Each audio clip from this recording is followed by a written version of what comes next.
Recently, we were talking about an aspect of this bipartisan Safer Communities Act that really had kind of a lot of gun reform in it. And one aspect of it that we've been talking about quite a bit is essentially this bribing of states to pass red flag laws, essentially saying, if you pass red flag laws, we'll give you millions of dollars.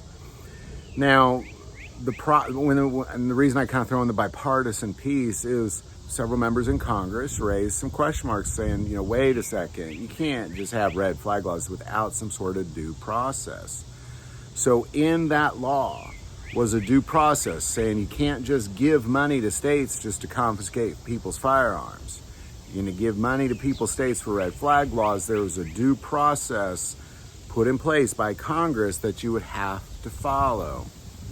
Well, so far, no states have put that due process into place, and they're all receiving millions of dollars for confiscating firearms without due process illegally.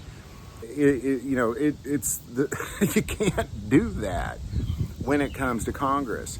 Because again, why is this illegal? Because the law says you have to put due process in place.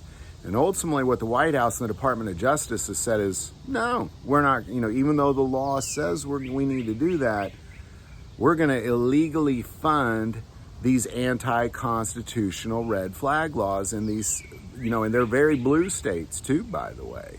There's no, Wyoming isn't getting any money for red flag laws.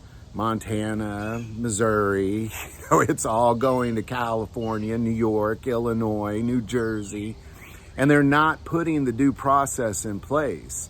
So they're illegally funding programs that are not constitutional and do not fall within the parameters of the Safer Community Act that say if you're going to fund these red flag laws, there has to be due process in place.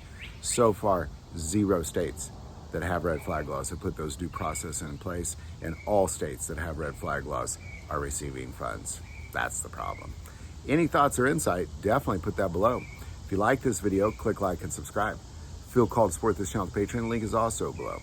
But the most important part of this channel is we take prayer requests, so please don't ever hesitate to send that in. Thank you for watching this episode of God, Family, and Guns. And as always, love God, love your family, love guns.